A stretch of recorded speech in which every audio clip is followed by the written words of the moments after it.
Queridos hermanos, quiero compartir con ustedes el día de hoy la continuación a la serie de sermones que he estado hablando con ustedes.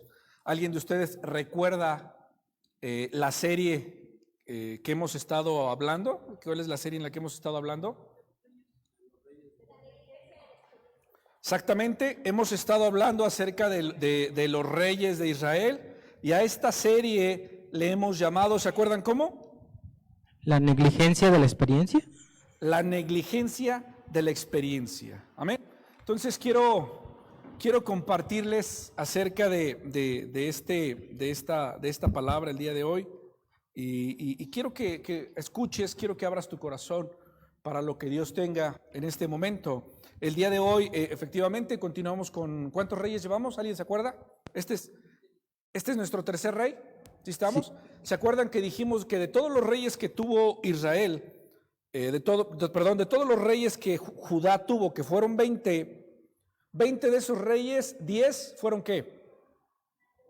Todos. Buenos delante de Dios. ¿Y 5 fueron qué? Malos delante de Dios. No. ¿5 fueron qué? Negligentes. No. ¿5 fueron qué? Excepcionales. ¿Sí? O sea, de los 20, 10 fueron buenos y de esos 10, 5 fueron excepcionales. Ajá. ¿Alguien recuerda quién fue el primer rey del cual hablamos?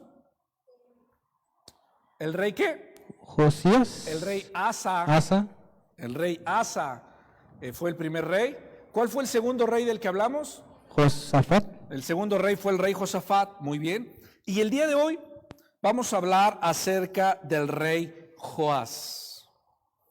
El rey Joás, para que ustedes vayamos entrando un poquito en contexto, el rey Joás tuvo 40 años de reinado, y de hecho el rey Joás es uno o es más bien el rey de los más pequeños que hay. El rey Joás empezó a reinar a los 7 años, empezó a reinar el rey Joás, y se le considera rey bueno porque durante los prácticamente la mayoría de años que reinó, hizo lo bueno ante los ojos de Jehová. Estamos hablando de la serie La negligencia de la experiencia, y una de las cosas que hemos aprendido en esta serie es que estos siervos de Dios, siervos que han servido a Dios y que han entregado su vida, algo pasa a lo largo de su ministerio. Hay un momento en donde la experiencia les hace ser negligentes. Y entonces empiezan a confiar en sus propias fuerzas, entonces empiezan a confiar en ellos mismos y dejan de confiar en Dios. Y es ahí donde estos reyes, por ejemplo, perdieron la intimidad con Dios.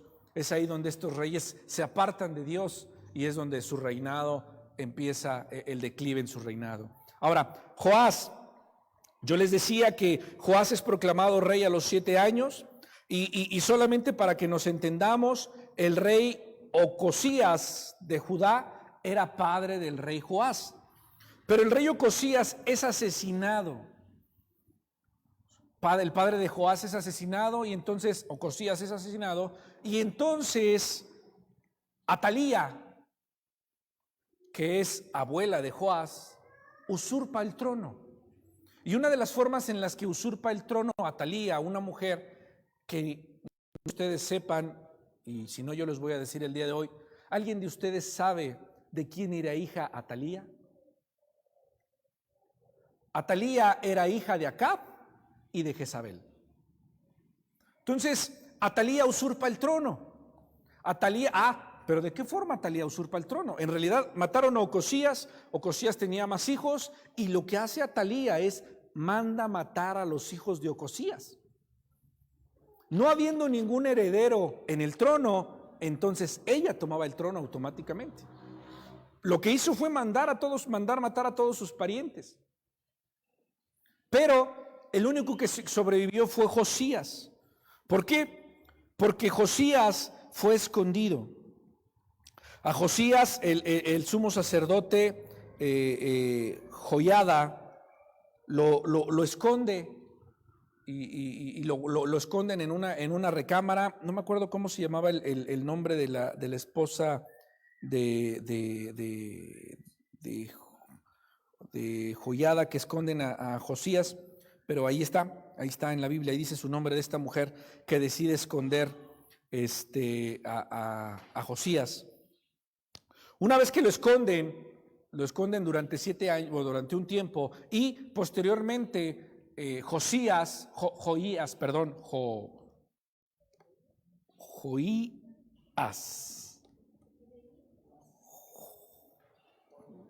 sí, ya se me traspapeló el idioma.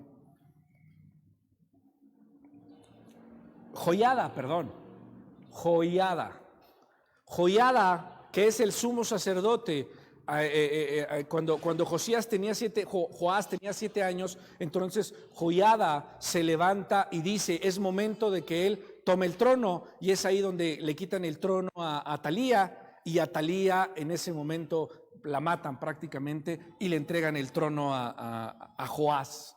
Ahora, el reinado de Joás duró 40 años. De estos, él empezó a reinar a los 7 años y duró 40 años. Esos 40 años que Joás reinó fueron años buenos para el pueblo de Dios. Joás, dice la palabra de Dios en el versículo del 1 al 3, dice la palabra de Dios que Joás hizo lo recto ante los ojos de Jehová. Pero me llama la atención que mientras los otros reyes decían, él hizo lo recto ante los ojos de Jehová, dice, Joás hizo lo recto ante los ojos de Jehová todos los días de Joiada el sacerdote. ¿Cómo? O sea, que Joás fue un rey excepcional mientras el sacerdote Joiada estaba vivo. Amén. Pero algo pasó igual en la vida de Joás. Algo pasó en ese momento, después de reinar tantos años. Algo pasó en ese momento en donde muere Joiada, y ahora Joás se vuelve en contra de Dios, y vamos a hablar acerca de eso. Fue un reinado largo y bendecido por parte de Dios, que Dios le dio a Joás. Joás tuvo un compromiso, y una de las cosas por las cuales se conoce o se reconoce y se dice que Joás es un rey bueno, un rey excepcional, fue porque Joás tuvo una necesidad, y la necesidad grande que tuvo Joás fue la de restaurar el templo. ¿Por qué tenía que restaurar el templo? Recuerden que antes de Joás estaba Atalía. Atalía era una mujer idólatra, era una mujer que profanó el templo, era una mujer que grafiteó el templo de Dios, era una mujer que se burló de las cosas de Dios. Ella y sus hijos, una de las cosas que hicieron fue, entraron, robaron el templo, destruyeron todo el lugar de adoración que estaba ahí. ¿Por qué era importante para Joás restaurar el templo? ¿Por qué en el corazón de Joás existía la necesidad de restaurar el templo? Se me olvidó decirles, estoy en el capítulo 23 de Segunda de Crónicas. Capítulo 23 de Segunda de Crónicas. Y en el capítulo 23, versículo del 4 a 7, lo voy a leer. Después de esto aconteció que Joás decidió restaurar la casa de Jehová, y reunió a los sacerdotes y levitas y les dijo, salid por las ciudades de Judá y recoged dinero de todo Israel. ¿Perdón? Perdón, estoy leyendo el 24, sí, cierto. Todo Israel para que cada año sea reparada la casa de vuestro Dios, y vosotros poned diligencia en el asunto. Pero los levitas no pusieron diligencia, por lo cual el rey llamó al sumo sacerdote Joiada y le dijo, ¿por qué no has procurado que los levitas traigan de Judá y de Jerusalén la ofrenda de Moisés, siervo de Jehová, impuso a la congregación de Israel para el tabernáculo del testimonio? Porque la impía Atalía y sus hijos habían destruido la casa de Dios, y además habían gastado en todos los ídolos todas las cosas consagradas de la casa de Jehová. Atalía había destruido la casa de Dios. Atalía y sus hijos se habían encargado de profanar el templo. ¿Por qué para el pueblo de Dios el templo era muy importante, hermanos? Era importante porque representaba la presencia de Dios, representaba la cercanía del pueblo con Dios. Fíjense bien, una de las cosas que el templo representaba cuando el templo era profanado, era que Dios los había abandonado. o que ellos se habían alejado de Dios. El templo representaba la relación que el pueblo de Dios tenía con Dios. Estamos hablando de Judá, estamos hablando ya de la división del pueblo de Israel. Judá, en este caso, había sido gobernado por Atalía, una mujer idólatra, que una de las cosas que ustedes recordarán cuando hablamos de Asa y cuando hablamos de Josafat y ahora hablando de Joás, una de las cosas en común que hay son los lugares altos de adoración. Y los lugares altos de adoración eran pequeños templos que se hacían a otros dioses, a dioses de otras culturas, a dioses de otros lugares. Y una de las cosas que Joás tampoco pudo hacer fue destruir esos lugares altos. Tampoco lo pudo hacer por completo. Pero Joás es recordado por la restauración del templo, porque en él hubo una necesidad. Y a mí me llama la atención porque en estos versículos que acabamos de leer, dice que él da la orden a los levitas, pero dice, pero los levitas no pusieron diligencia. ¿Sabes por qué me llama la atención? Porque los levitas eran los responsables del templo, ¿sí o no? Los levitas eran los guardianes del templo. Los levitas eran aquellos que se encargaban de ministrar y de servir al templo. Y entonces, cuando yo leo que los levitas no pusieron diligencia, te habla de la condición que había en ese momento en el pueblo y en los sacerdotes. El templo no era Dios, pero el descuido y el menosprecio del templo reflejaban el abandono y el menosprecio a Dios. ¿Estás de acuerdo? Y eso era la condición que estaba en ese momento en el pueblo. Era la condición que existía en ese momento en el pueblo. Y eso es lo que Joás sabía. ¿Sabes por qué? Porque Joás desde muy pequeño había estado metido en las cosas de Dios. Conocía. Era de corta edad. No sabemos, no dice la Biblia exactamente a qué edad Joás mandó restaurar el templo. Pero también hay un lapso de tiempo en donde manda a restaurar el templo y los levitas no hacen nada. Dice la Biblia que no fueron diligentes, no pusieron diligencia, porque probablemente ellos no compartían la misma misión que Joás en ese momento. ¿Sabes por qué? Porque los levitas estaban impregnados del mundo. El generar menosprecio o el causar menosprecio a las cosas de Dios habla de la condición que tienes. ¿Amén o no amén? Eso entonces nos hace ver hoy en día la condición de nosotros como cristianos. La condición de nosotros como cristianos cuando se nos pide hacer algo para las cosas de Dios. Cuando menospreciamos el compartir la palabra de Dios. Cuando menospreciamos el bendecir a alguien. Nosotros no estamos menospreciando esa acción. Estamos menospreciando las cosas de Dios. Estamos menospreciando a Dios mismo. Amén. Y eso fue lo que sucedió en ese momento. Joás da la orden a los levitas, pero los levitas no pusieron diligencia. Los levitas probablemente pensaron, pero es que este está loco porque toda la vida hemos estado sin el templo siempre ha estado grafiteado, ¿para qué lo arreglamos? Es más, ¿para qué lo arreglamos si después van a volver a atacarnos? Y lo primero que nos derrumban es el templo. Probablemente eso dijeron los levitas. Los levitas dijeron, ¿para qué lo hacemos si cuando vayamos a pedir las ofrendas no nos van a dar? ¿Para qué nos esforzamos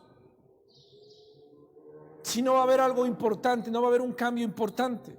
Y esa situación de los levitas que no actuaron de inmediato, hoy en día sigue sucediendo dentro de los miembros de las iglesias. Hoy en día nosotros como miembros de las iglesias tenemos negligencia también, y lo hablamos hace tiempo y por eso surge esta serie de sermones, porque esa negligencia con la cual nosotros vivimos nos hace alejarnos de nuestra vida cristiana, nos hace alejarnos de tener una vida llena de santidad con Dios, porque somos negligentes como cristianos. Porque a los levitas se les dijeron hazlo y entonces a ti te dicen ayuna, y tú, pues, ¿para qué si no sirve de nada el ayuno? Ora, ¿para qué si no sirve de nada orar? Prepárate en esto, ¿para qué?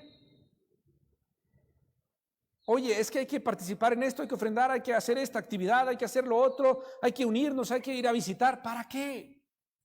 Y entonces empezamos a generar esa negligencia en nosotros cuando se nos manda hacer algo como a los levitas. Y dice en los versículos que leímos, porque la impía Tailía y sus hijos habían destruido la casa de Dios. No era solamente un desgaste natural que estaba, sino adrede, alguien con toda la intención de romper la intimidad de Dios y el pueblo, había destruido la casa de Dios. El destruir la casa de Dios era una campaña deliberada contra el templo y la adoración a Dios. El que el templo fuera destruido en esos tiempos, hermano, habla de adoración a Dios. Habla de que el pueblo dejó de adorar a Dios. Habla de que Atalía, con toda la intención, intentó evitar que el pueblo adorara. Amén. Y algo sucede en el corazón de Joás. Joás, mientras era discipulado por el sacerdote Joiada. Era enseñado por el sacerdote Joiada. Pero a Joás surge un celo de decir, ¿por qué la casa de Dios está así? ¿Por qué la casa de Dios está destruida? Y entonces manda arreglar la casa de Dios. Y entonces manda a reparar, pero no sucede. No sucede. Y entonces hay algo que nuevamente Joás vuelve a tomar el orden de esa situación. Y voy al versículo 8 y 14. Mandó pues el rey que hiciese un arca. Fíjense, como se dio cuenta que los levitas no fueron diligentes, entonces el rey toma esa obra en sus manos y dice, ok, hagámoslo de una forma diferente, porque aquí había otro punto, La gente venía y traía las ofrendas que tenían que traer a los levitas, y los levitas, al no creer en lo que el rey había pedido, los levitas no destinaban las ofrendas para la construcción del templo. Al final los levitas seguían utilizando el dinero pues para su beneficio y para las otras cosas. La construcción del templo no entraba dentro del presupuesto, no alcanzaba, ya no alcanzaba. Y entonces Joás tuvo una idea y dijo, mandó pues el rey que hiciesen un arca, la cual pusieron fuera a la puerta de la casa de Jehová, e hicieron pregonar en Jerusalén y en Judá que trajesen a Jehová la ofrenda que Moisés, siervo Dios, había impuesto a Israel en el desierto. ¿Qué ofrenda? La ofrenda que levantaron para la construcción del tabernáculo. Solicitó que hicieran una ofrenda, que nuevamente hicieran una ofrenda. Dice, y todos los jefes y todo el pueblo se gozaron y trajeron ofrendas y las echaron en el arca hasta llenarla. Y cuando venía el tiempo para llevar el arca al secretario del rey por mano de los levitas, cuando veían que había mucho dinero, venía el escriba del rey y el que estaba puesto por sumo sacerdote, y llevaban el arca y la vaciaban y la volvían a su lugar. Así lo hacían de día en día y recogían mucho dinero, y el rey y Joiada los daban a los que hacían el trabajo de servicio de la casa de Jehová, y tomaban canteros y carpinteros que reparasen la casa de Jehová, y artífices en hierro y bronce para componer la casa. Hacían pues los artesanos la obra, y por sus manos la obra fue restaurada, y restituyeron la casa de Dios a su antigua condición y la consolidaron. Y cuando terminaron, trajeron al rey y a Joiada lo que les quedaba de dinero, e hicieron de él utensilios para la casa de Jehová, utensilios para el servicio, morteros, cucharas, vasos de oro y plata, y sacrificaban holocaustos continuamente en la casa de Jehová todos los días de Joiada. Mas Joiada envejeció y murió lleno de días, de 130 años era cuando él murió. Fíjate, me llama la atención lo que sucede. Yo te decía que primeramente Joás manda y les dice a los levitas, hagan lo que tengan que hacer para reconstruir el templo. Y los levitas no lo hicieron. Y entonces Joás, después de un tiempo, se da cuenta que los levitas fueron negligentes, porque se dio cuenta que no estaban reparando el templo. Y entonces hace a un lado a los levitas y empieza a tomar las cosas por su propia cuenta. Y es ahí donde ahora a la entrada del altar pone un recipiente, un arca, donde los sembradores y los que quisieran sembrar fueran a sembrar. Y entonces Joás da la oportunidad, porque se dio cuenta que probablemente en el pueblo sí había gente que quería sembrar. Había gente que tenía la posibilidad de sembrar más que solamente los impuestos. Y entonces pide que vayan y traigan, y dice la Biblia que en todo Judá y en todo Israel empezaron a traer. Pero me llama la atención que aquí aplicaron una buena administración, porque si te das cuenta dice que el rey y el sacerdote se encargaron de contratar y se encargaron de pagarles a los que hacían la obra.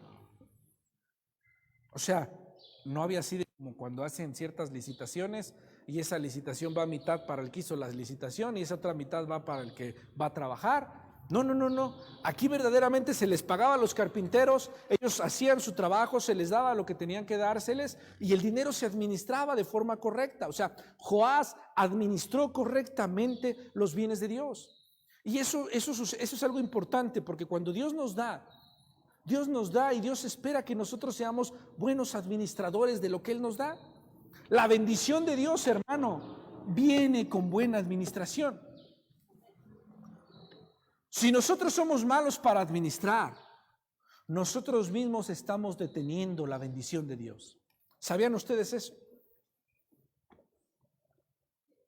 Si eres malo para administrar, Dios no te puede bendecir. Y no te puede bendecir porque no sabes administrar. Por eso la palabra de Dios dice: buen siervo fiel, en lo poco has sido fiel, en lo mucho te pondré. En las pequeñas cosas es donde Dios se da cuenta verdaderamente cómo somos nosotros. Las pequeñas cosas son las cosas que verdaderamente abren los cielos. Son las pequeñas cosas las que abren las ventanas de los cielos. Joás demostró ser buen administrador y entonces el pueblo respondió y traían y entonces Joás toma eso en control y al final pues la ofrenda se cumplió, y después de que terminaron de construir el templo comenzaron con los utensilios y a veces nos ponemos a pensar y podríamos decir: ¿por qué si Dios puede hacerlo todo, por qué Dios al final espera que la gente dé? En el sentido de, ¿por qué si cuando Jesús estuvo y oró por los 5 panes y 2 peces y se multiplicaron, por qué a veces así Dios no hace que se multiplique el dinero, se multipliquen los bienes en la iglesia o en mi casa o en donde sea? Porque al final pues yo no le sirvo a Dios porque no tengo dinero. ¿Por qué? Y eso a veces Dios no lo hace. Dios pudiera hacerlo, claro que sí, porque al final Dios puede financiar completamente toda su obra sin ningún problema. Dios pudiera hacerlo, pero a Dios le gusta que vengamos a Él con regalos voluntarios. Había impuestos establecidos, había ofrendas que tenían que pagar. Por ejemplo, nosotros como cristianos conocemos acerca de la siembra, conocemos acerca de lo que significa ofrendar, sembrar. La ofrenda es una acción de adoración a Dios, una acción de alabanza, de gratitud a Dios. La siembra es un acto de fe que nosotros hacemos. Pero también nosotros practicamos el diezmo. Y el diezmo nosotros como cristianos lo practicamos porque creemos en traer esa 10ª parte de lo que hemos recibido, traerlo a la iglesia para la edificación de la misma iglesia, para la construcción, la restauración de la iglesia, para el mantenimiento de los sacerdotes en la iglesia, para lo que tenga que hacer.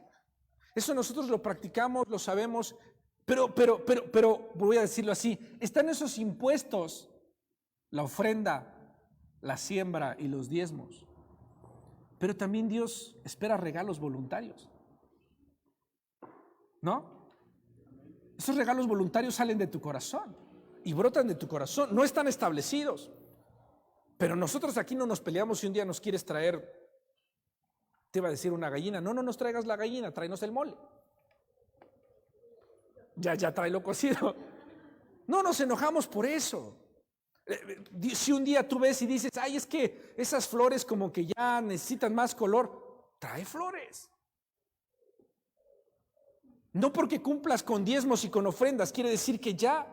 Dios, en ese momento, Joás lo que hizo fue abrir las puertas para todos los sembradores, para todos aquellos que quisieran traer algo. ¿Y qué crees? Traían Todos los días dice que traían, todos los días recogían y regresaban, recogían y vaciaban y otra vez, todos los días.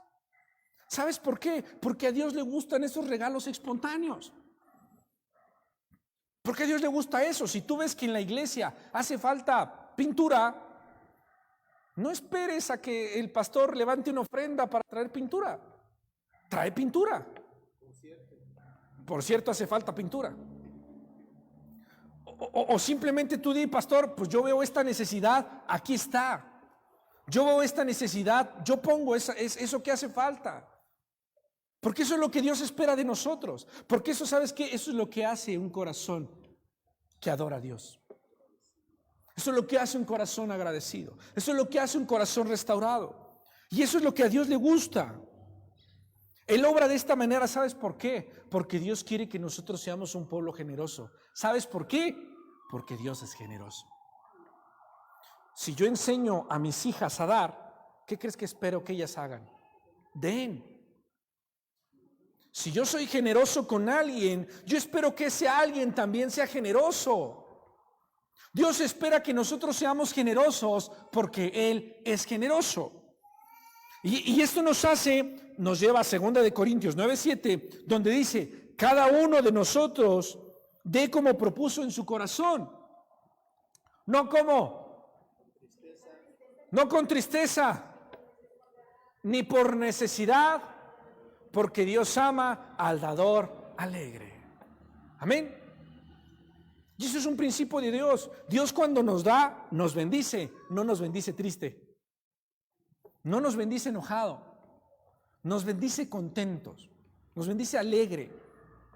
Y eso es lo que Dios espera, que cuando tú vengas a la casa de Dios y quieras bendecir la casa de Dios, la bendigas contento, la bendigas alegre. Es un principio de Dios.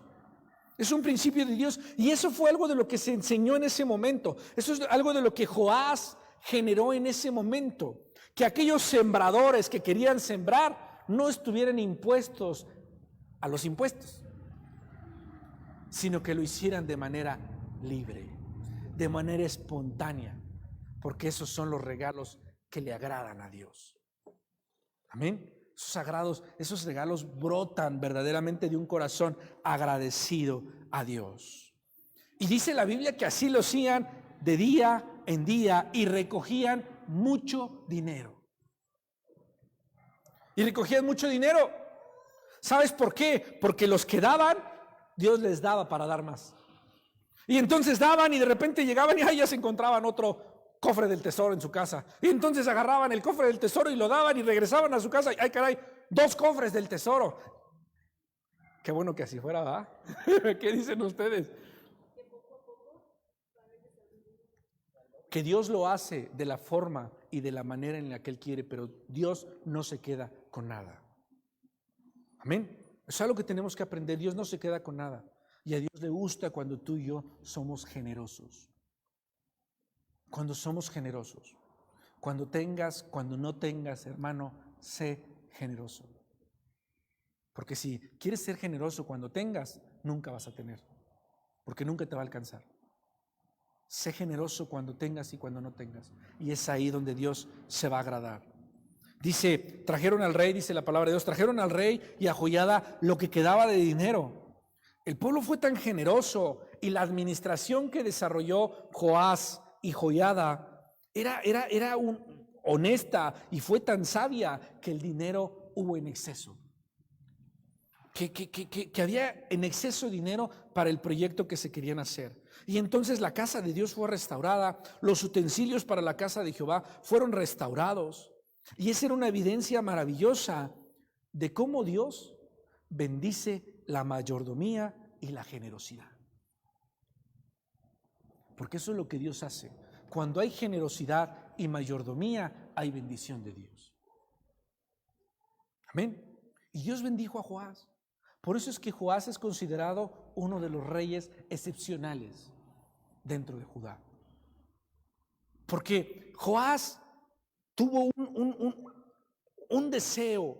Joás tuvo un deseo ardiente en su corazón de que el templo fuera restaurado. Porque él decía, no podemos vivir siendo el pueblo de Dios sin adorar a Dios. Tenemos que restaurar la adoración. Tenemos que restaurar esos momentos de intimidad. Tenemos que restaurar ese tiempo con Dios. Y entonces esa restauración que Joás generó llevó al pueblo a acercarse a Dios. Y entonces esos años en que Joás estuvo en la restauración y permitió la adoración, dice la palabra de Dios que los sacrificios y los holocaustos nuevamente empezaron a levantarse. Y había holocaustos en la casa de Jehová, había adoración en la casa de Jehová. El pueblo nuevamente regresó a la casa de Jehová. El pueblo comenzó a adorar. Pero dice el versículo 15 y el versículo 16 que Joiada envejeció y murió lleno de días. Para ese tiempo, hermano, morir de 130 días ya era mucho. 130 años, perdón. 130 años ya era mucho. 130 años, pero dice, murió lleno de días. Joiada, este sacerdote, hermano, este sacerdote que esconde a Joás, y que no solo esconde a Joás, lo cubre, no solo eso, sino lo corona rey. Joiada, Dios usa a Joiada para que realmente se siga la línea mesiánica, porque si no ahí se hubiera roto la línea mesiánica, pero Dios lo usa para que escondan a este pequeño, y a los 7 años hace todo. Porque en los capítulos anteriores leímos Crónicas, ¿va? En Segunda de Reyes también lo comenta, en los capítulos anteriores menciona que Joiada se levanta en contra de armas de Atalía, y levanta a todos los sacerdotes, a todos los levitas, y los pone a defender a Joás por si Atalía quiere matarlo. Y pone a unos en las puertas, pone a unos en las ventanas, los pone en las murallas, y dicen abusados porque ella va a querer y va a venir a matarlo. Y él protege a este pequeño. Él lo protege porque sabía que él tenía que ser rey para cumplir la promesa. Y entonces este sacerdote muere, dice la Biblia que muere lleno de días. Pero me llama la atención que dice que cuando muere lo sepultaron en la ciudad de David con los reyes. ¿No te imaginas? Este hombre murió con todo el honor y con toda la honra, con toda la bendición de Jehová. Lo sepultan con los reyes, por cuanto había hecho el bien con Israel, para con Dios y para con su casa. Wow. No conocemos más de Joiada, no se conoce más, pero viendo a este hombre veo a los reyes y veo a hombres, que sí hay hombres justos, que sí hay hombres fieles, que murieron entregando su vida a Dios, y en su humanidad, en su carnalidad, si quieres, en sus debilidades y lo que seas, pero mueren haciendo el bien, mueren enfocándose en Dios. Y este es uno de esos hombres que muere con toda la honra, con toda la bendición de Dios. Lo adoptó como hijo, con toda la bendición que le dan la honra de morir y de ser sepultado con los reyes en la casa de David. Es una bendición. Pero algo sucede, dice, después de 130 años muere. Y no sé si ustedes se puedan preguntar, pero ¿por qué muere a los 130 años? El que haya muerto a los 130 años, fíjense bien, no es más que la misericordia de Dios con Joás y la misericordia de Dios con el pueblo. Porque Joiada era quien dirigía a Joás hacia Dios. Joiada era el maestro de Joás. Por eso es que al inicio de los versículos que leímos, dice que Joás agradó a los ojos de Jehová mientras vivía Joiada. Una vez que muere Joiada, Dios extiende su misericordia ante Joás, pero una vez que muere Joiada, algo sucede en la vida de Joás, y es ahí donde su negligencia se manifiesta.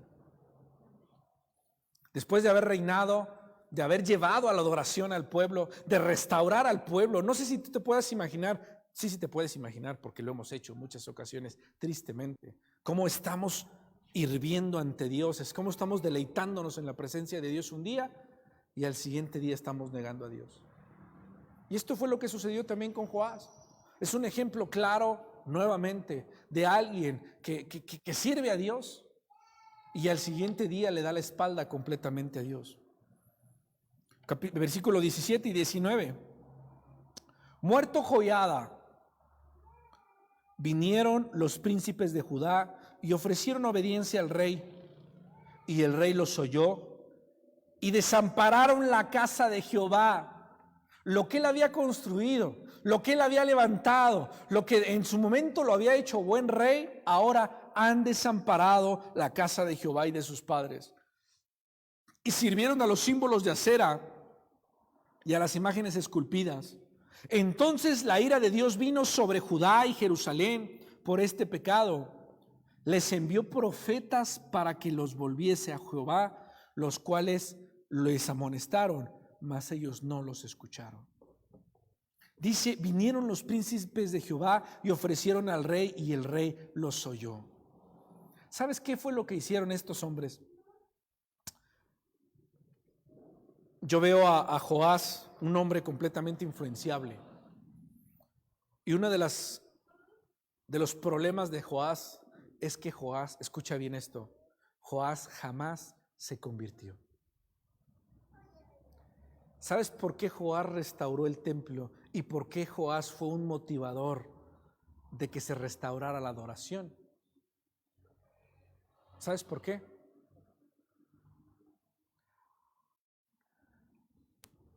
Por el sacerdote. Porque Joiada estaba ahí.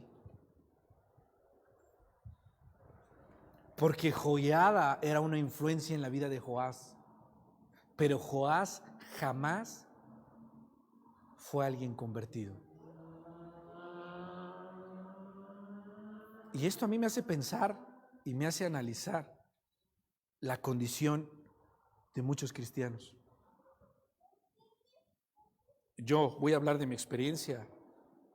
Cuando era niño, me llevaban a la iglesia. Y tenía que estar en la iglesia porque mis papás me obligaban a ir a la iglesia. Empecé a crecer, fui adolescente y tenía que seguir yendo a la iglesia porque mis papás me obligaban a ir a la iglesia todavía. Fui joven y ya no iba a la iglesia, ya vivía en la iglesia. Ya no había forma de escaparme, vivía en la iglesia. Pero seguía yendo a la iglesia hasta que llegó un momento en donde yo tomé la decisión de levantarme temprano los domingos e ir a la iglesia por mí y no porque mis papás me mandaban a la iglesia. Pero así como yo, hay muchos que fueron a la iglesia obligados por sus papás de pequeños y cuando tuvieron oportunidad nunca más se volvieron a parar en la iglesia. Y ese fue el caso de Joás. Ese es el caso de Joás. El caso de Joás es que mientras Joiada estaba ahí, Joás hacía lo mejor y lo que tenía que hacer para que la adoración estuviera ahí presente.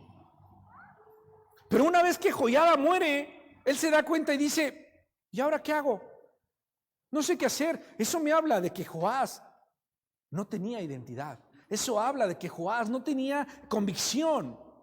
No estaba convertido, no sabía realmente qué hacer, aunque durante muchos años lo haya hecho. Si te pones a pensar, es increíble cómo Dios se mueve y cómo Dios actúa. Porque, fíjate bien, Dios utilizó a Joás para que su pueblo adorara, sin que él fuera un adorador. ¿Cuántas veces Dios ha utilizado a ciertas personas solamente con el hecho de que Dios nos acerque? Y después probablemente esas personas no las vuelves a ver jamás o les va mal. Pero ahí me llama la atención que Él es usado para restaurar la adoración y Él no es adorador. Él no es un adorador, aunque lo haya hecho. Aunque todos los días haya presentado holocausto, él no era un adorador, porque ahí lo dice. Porque es bien clara la historia de Joás cuando dice, fue recto ante los ojos de Jehová, mientras vivía Joiada. Una vez que el sacerdote muere, Joás no sabe qué hacer y entonces los príncipes se le acercan, o sea, los líderes se le acercan y dice, me llama la atención cómo dice, que se le acercan y ofrecieron obediencia al rey. ¿Sabes qué significa ofrecieron obediencia al rey? Empezaron a lisonjear al rey. O sea, Joiada, veamos a Joiada. Joiada era un sacerdote, alguien que conocía a Dios con un niño de 7 años. Que Joiada, estoy seguro que casi nunca, o solo en una ceremonia, o no sé en qué, le dijo rey. Pero Joiada le daba sus cocos a Joás. Joiada no le presentó reverencia y no le ha de haber presentado reverencia a Joás. Estos príncipes llegaron a decirle que él tenía reino sin ser rey. Él no tenía reino, él no tenía súbditos. ¿Por qué? Porque sus súbditos no lo veían como rey. Y entonces ellos llegaron a decirle, mi rey, mi señor, usted el todopoderoso, usted el majestuoso, mire, nosotros sí le vamos a ofrecer y le vamos a poner en el lugar donde usted le merece, porque Joiada no hacía eso. Y dice la Biblia que Joás escuchó. Ve la intención del corazón. Satanás sabe cuáles son nuestras necesidades. Y Satanás sabía que pegándole en el corazón a Joás, donde se sintiera importante, donde su ego se inflara, donde se sintiera el rey, ahí lo iba a derribar. Y efectivamente, atentó más bien, o apegó al ego de Joás. Y Joás negligentemente comenzó a inflarse. Comenzó a inflarse de tal forma que algo que le costó mucho, ahora él mismo lo estaba derribando. Él quiso destruir la imagen de Atalía. Él ahora se estaba convirtiendo en una Atalía. Él ahora estaba profanando el templo de Dios. Ahora estaba haciendo eso Joás. Porque dejó que estas personas llenaran su cabeza de cosas. Estos príncipes de Judá lo condujeron a la idolatría, porque estuvo bajo la influencia de estos príncipes. Estos parásitos llegaron adulándolo. Estos parásitos llegaron halagándolo. Llegaron de esa forma, lo llegaron persuadiendo. Y entonces lo que sucedió en ese momento es que Joás se aleja de lo que venía haciendo. De una forma drástica cambia. Todo esto es porque Joás había dado su corazón a Joiada. El corazón de Joás estaba en Joiada. Y ese es el error más grande. Su corazón no estaba en Jehová. Joás había puesto su corazón en el hombre. Joás enfocó todos sus esfuerzos por agradar a Joiada. Y es por eso que cuando llega el momento donde es confrontado en lo que verdaderamente cree, reprueba. Porque en vez de dar su corazón a Jehová, lo dio a Joiada. Y déjame decirte algo, es muy fácil, hermano, es muy fácil ser extremadamente religioso cuando mi papá y mi mamá me ven. ¿Qué dicen ustedes? ¿No? Es religioso, es muy fácil ser religioso cuando venimos a la iglesia. Es muy fácil ser religioso cuando estamos envueltos en ese ambiente de religiosidad. Es muy fácil. Es muy fácil cuando mi papá, mi mamá, mi tío, mi hermana, quien sea, me ven o me piden que lo haga y lo hago, porque es muy fácil hacerlo. O alguien que está cerca de ti, cuando estás cerca de cierto líder, cuando estás haciendo algo, cuando estás en un ministerio y participamos todos juntos, es muy fácil hacerlo. Pero cuando estás solo, es ahí donde verdaderamente se tiene que ver de qué es de lo que estás hecho. Cuando tú estás solo.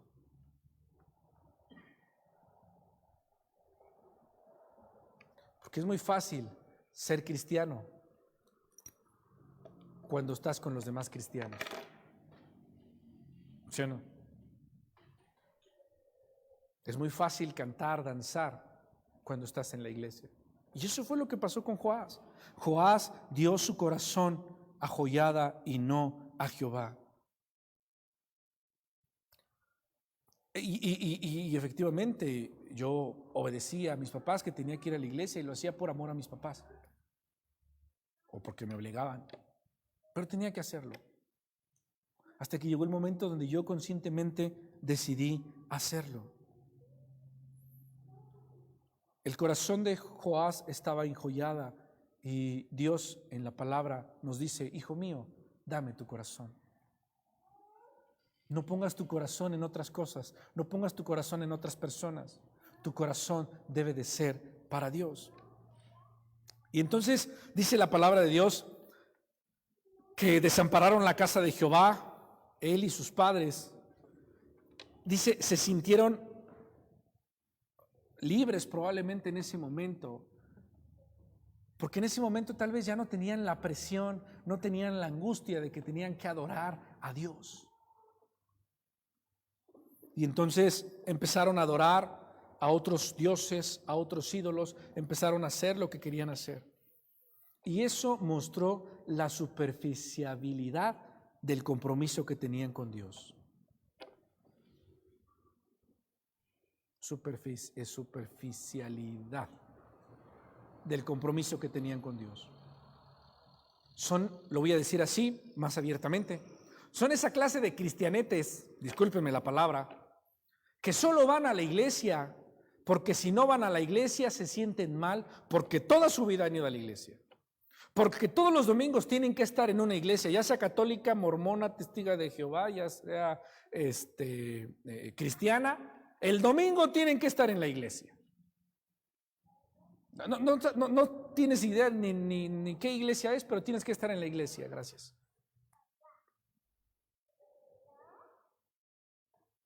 Y eso es lo que pasa. Su compromiso es superficial. Su compromiso es superficial.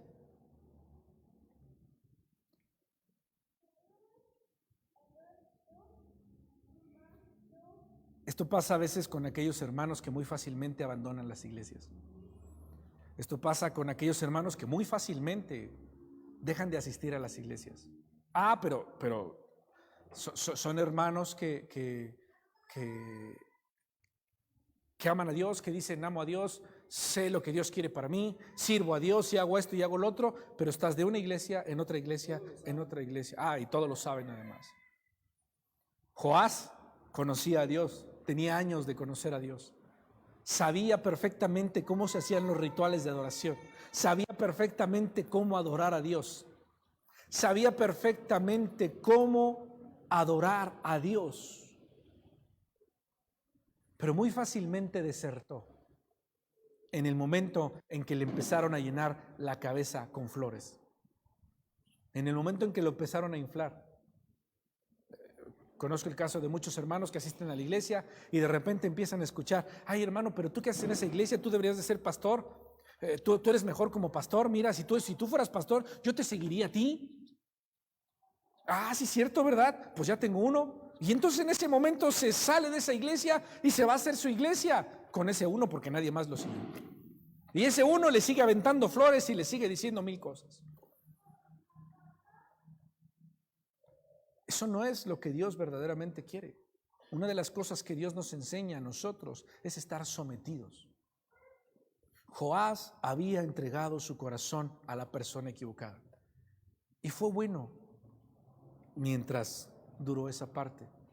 Pero Joás no dio el siguiente paso. En el momento en que muere Joiada, ¿qué hubiera hecho Joás? A lo mejor decir: ok, ya aprendí de mi maestro, ahora voy con Dios y Dios, dime qué hago. Estoy ante ti, dime qué hago, guíame. Pero no, eso habla de que era una persona completamente influenciable. Y entonces Dios, dice la palabra que Dios envió profetas para que volviesen a Jehová. Porque así es Dios. Dios es misericordioso, Dios es lleno de amor. Dios envió profetas para que lo amonestaran Y la situación es que este segundo pecado de ignorar a los profetas es peor que el primer pecado.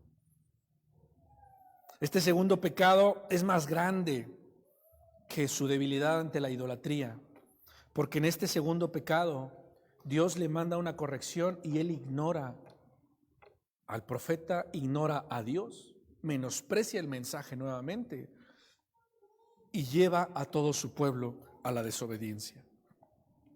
Versículo 20 y 22.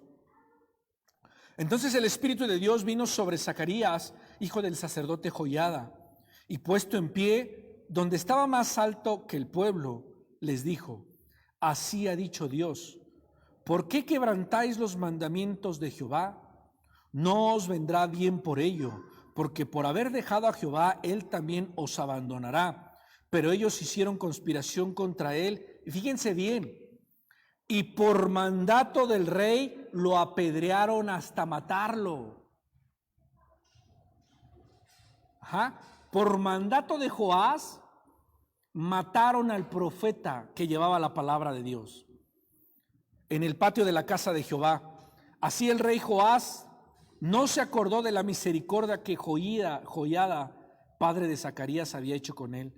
Antes mató a su hijo, quien dijo al morir, Zacarías dijo al morir: Jehová lo vea y lo demande. Zacarías, hermano, era hijo de Joiada. Era hijo del mismo hombre que había salvado a Joás de las manos de Atalía. Era hijo del hombre que había hecho rey a Joás. Y dice la Biblia que él no hizo misericordia. Era como su hermano, habían crecido juntos. Zacarías había estado sirviendo en el templo mientras Joás y su padre habían estado reuniendo las ofrendas. Habían servido en el templo juntos y ahora él mismo había mandado matar al profeta. Fíjate a qué punto había llegado en ese momento Joás. Fíjate la maldad que había crecido tanto en él. Y eso es lo que sucede cuando tú le das la espalda a Dios. Cuando tú le das la espalda a Dios, lo que tú empiezas a permitir es que esa maldad, es que tu carne, es que Satanás empieza a inundar tu vida con pecado, y cada vez el pecado es más y más y más grande. Y eso fue lo que sucedió con Joás. Pero déjame decirte algo que llama la atención. Dice la palabra de Dios que el Espíritu de Dios vino sobre Zacarías. Y que el Espíritu de Dios haya venido sobre Zacarías habla que era directamente Dios hablando en ese momento. Pero la palabra que Dios da es: por haber dejado a Jehová, él también os abandonará. Fíjate bien, la palabra de Dios es contundente en este momento. En ocasiones anteriores, Dios les había dicho: arrepiéntanse y yo vendré a ustedes. ¿Sí o no? Aquí la palabra de Dios es determinante, diciendo: como ustedes me dejaron, yo también los dejo. Aquí en ningún momento a Joás le da la oportunidad de arrepentirse. ¿Te das cuenta de eso? Aquí la palabra de Dios es contundente inmediatamente y dice: ustedes se alejaron, el Señor se va a alejar de ustedes. ¿Por qué? ¿Por qué, hermano? Porque hay otros momentos donde Dios extiende su misericordia y aquí de una forma tan radical lo hace. Y a mí me llama la atención porque eso habla de que la condición en la que vivía Joás en ese momento, la condición en la que Joás le da la espalda a Dios completamente, cansó a Dios. Y Joás en ese momento ya no tuvo oportunidad de arrepentirse. Ya no.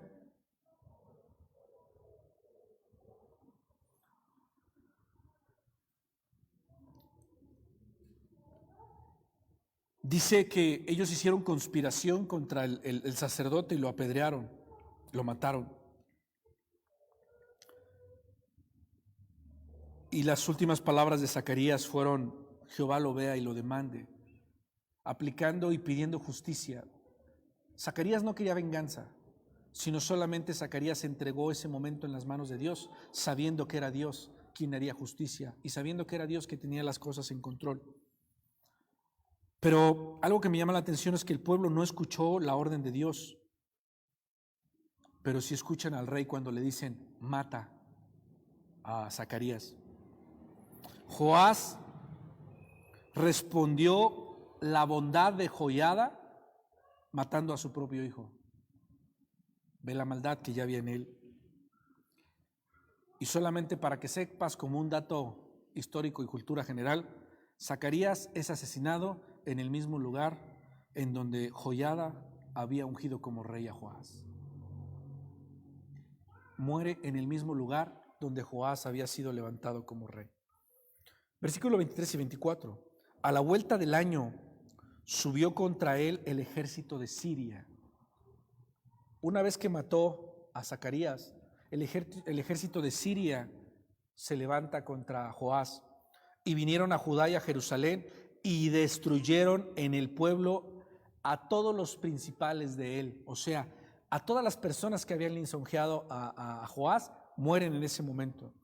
Y enviaron todo el botín al rey de Damasco, porque aunque el ejército de Siria había venido con poca gente, Jehová entregó en sus manos un ejército numeroso, por cuanto habían dejado a Jehová, el Dios de sus padres, así ejecutaron juicio contra Joás. ¿Qué pasó? Siria se levantó en guerra, pero hermano, Siria tenía un ejército pequeño. Tenía un ejército pequeño en comparación del ejército de Judá, y Dios permitió, fíjate bien hermano, ahora es todo lo que nosotros vimos antes, donde venían ejércitos enormes y el pueblo de Dios pequeño y Dios vencía por ellos, ahora es lo contrario. Un ejército pequeño derrotó al gran ejército de Judá. Un ejército pequeño, pero ¿sabes por qué? Porque dice la Biblia que Dios lo entregó. Y ahí se demuestra perfecta y claramente, fíjate bien, un principio. Cada batalla que tú tienes, si tú le cedes el control a Dios, Él pelea por ti. Ese es un principio, guárdalo. Guarda ese principio. En cada batalla que tú tengas, si tú le cedes el control a Dios, Él pelea por ti. Porque eso sucedió en ese momento. Ahí Jehová ya no peleó por ellos. Y al no pelear por ellos, aunque su ejército fuera numeroso, Siria ganó. Y no solamente eso, sino que Joás le entregó botín a Siria. Y lo que le entrega, fíjate bien lo que le entrega Joás de botín. Todos los tesoros que había guardado desde Josafat, Ocosías, y no me acuerdo qué otro rey, lo dicen en Reyes. Todos los tesoros que habían sido resguardados por ellos, todos los tesoros que estos reyes habían guardado y que habían sido para el templo, ahora Joás se los entrega al rey de Siria y los llevan a Damasco.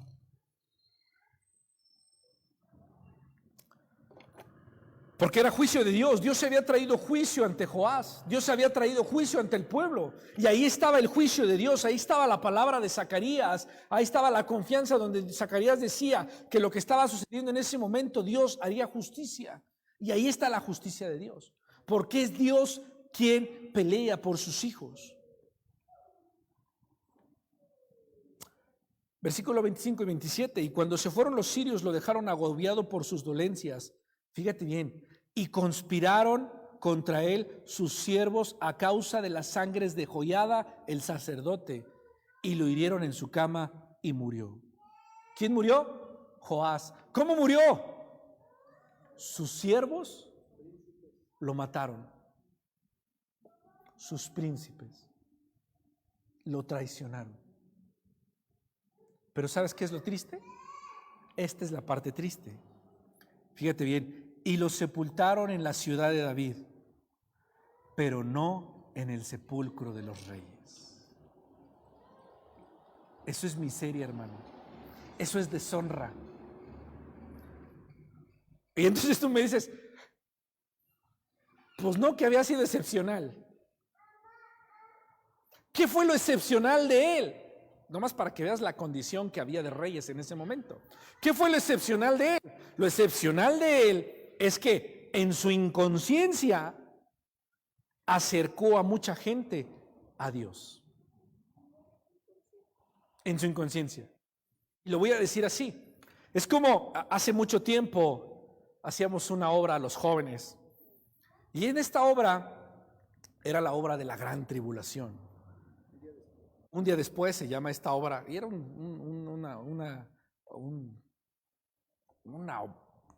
así todo casi Broadway en presentación, toda una producción que teníamos de esta obra. Y en esta obra hay una parte que me llama la atención y que es la que quiero mencionar aquí y quiero compartirla con ustedes. En esta obra inicia una joven llegando a las puertas del templo y dándose cuenta que el templo está vacío y que esta mujer se había quedado. Después del arrebatamiento, esta mujer se quedó. Y entonces esta mujer empezaba a decir, oh, recuerdo las bancas vacías cuando esto era así, y recuerdo el domingo al pastor Moisés predicando y diciéndonos acerca del rey Joás y que yo no le hice caso. Y yo recuerdo a los niños cuando pasaban y decían su historia del rey David con las tareas de las piedras que les dejaron. Y entonces decía todo ese tipo de cosas, empezaba a decir. Y luego de repente llegaba alguien más y tocaba desesperado, ¿qué ha pasado? Y entonces empezaba a armar todo el show ahí. Pero después llegaba el pastor de la iglesia. Llegaba el pastor de la iglesia porque el pastor de la iglesia también se había quedado. Y entonces empezaban a reclamarle y decía, pastor, ¿cómo usted sabiendo? ¿Cómo usted se quedó? ¿Cómo usted también se quedó? Y al final daba su explicación el pastor y todo eso. Pero el pastor era consciente de la condición que vivía en ese momento. Y lo que quiero mencionar es esto. Gracias al pastor, mucha gente de su congregación se acercó a Dios. Lo del caso de Joás. Gracias a Joás, escogidos de Dios, restauraron su relación con Dios y fueron adoradores, aunque él no lo haya sido. Esto habla, hermano. ¿Conoces esa frase bíblica, o es bíblica, que dice, muchos son llamados y pocos los escogidos? ¿Sabes de qué habla? Que muchos llamados van a ser de bendición para los escogidos, aunque ellos no sean bendecidos. Eso es lo que yo veo en la vida de Joás. ¿Y por qué le llamo entonces un rey excepcional? Porque gracias a él, los escogidos fueron restaurados. Gracias a él, los escogidos fueron levantados y la línea mesiánica, la profecía continuó. Y esto también nos debe de poner alerta. Aquí tú y yo tenemos que tener alerta. Si verdaderamente somos llamados, escogidos, o si como escogido, lo voy a decir así, si como llamado, solamente vas a servir de escalón para alguien más. Vuelvo a repetir, el error de Joás fue que en el momento donde quedó desamparado, no buscó a Jehová. Era la oportunidad, era el momento. Ya había entregado su corazón a Joiada. Ahora ese era el momento de entregar su corazón a Jehová. Y no lo entregó. Tú y yo podemos estar en la misma posición. Podemos haber sido de bendición para nuestros hijos, para nuestros primos, para nuestros parientes, para mi esposa, para mi esposo, para quien sea. Puede ser de bendición. Pero vas a estar tú en un momento donde vas a tener que tomar esa decisión de si le entregas tu corazón a Dios o se lo entregas a los príncipes que te lisonjean, o se lo entregas a aquellas cosas que te agradan, o se lo entregas a aquellas cosas que te llenan de vanagloria, o se lo entregas a Dios. Y ahí es donde se va a marcar la diferencia. ¿Sabes por qué? Porque tus hijos te van a decir, gracias papá por enseñarme el camino de Dios.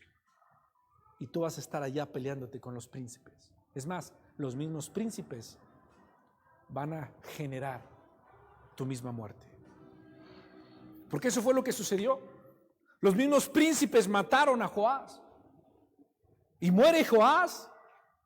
Muere Joás no siendo recordado como el que restauró el templo, sino muere Joás olvidado, no como rey, no en el lugar de los reyes, no como honra, sino para mí Joás, por ejemplo, simplemente es el rey que no entregó su corazón a Dios.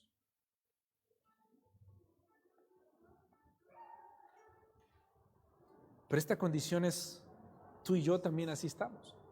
La iglesia de Cristo así está hoy en día. La iglesia de Cristo está llena de Joáses. La iglesia de Dios está llena de Joáses, de personas que vienen y su compromiso es nulo en la casa de Dios. Vienen y su compromiso es nulo con Dios. Vienes y te comprometes con el pastor, vienes y te comprometes con las sillas, con las bancas, con lo que sea, pero no con Dios.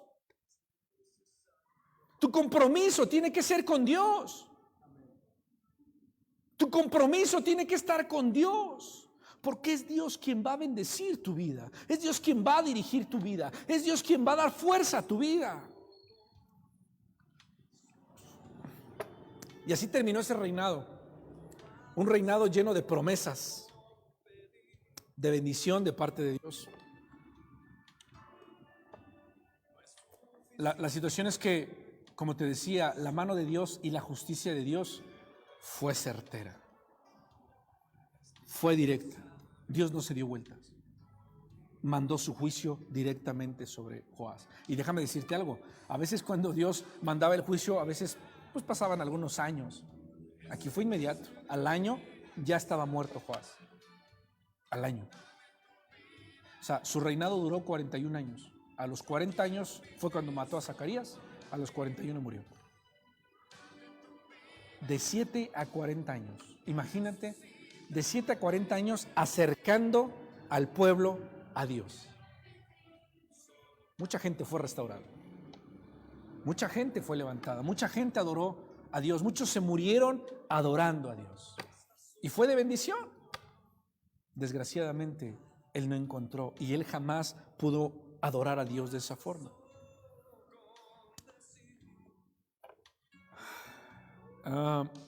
No hay un registro de que Joás se arrepintió.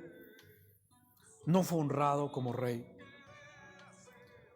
Y a lo que quiero terminar esta palabra de hoy diciéndote que Joás tuvo celo de la casa de Jehová. Joás tuvo celo de que el pueblo no adoraba. Pero hoy en día es más fácil construir un templo para Dios que ser templo de Dios. Y eso fue lo que sucedió con Joás. Joás construyó un templo, pero dejó de ser un templo. Hoy es mucho más fácil, es más común para las personas ser celosos y decir: soy celoso de la casa de Jehová. Tengo celo de la casa de Jehová. Y juzgas porque tienes celo de la casa de Jehová. Pero Dios no vive en ti.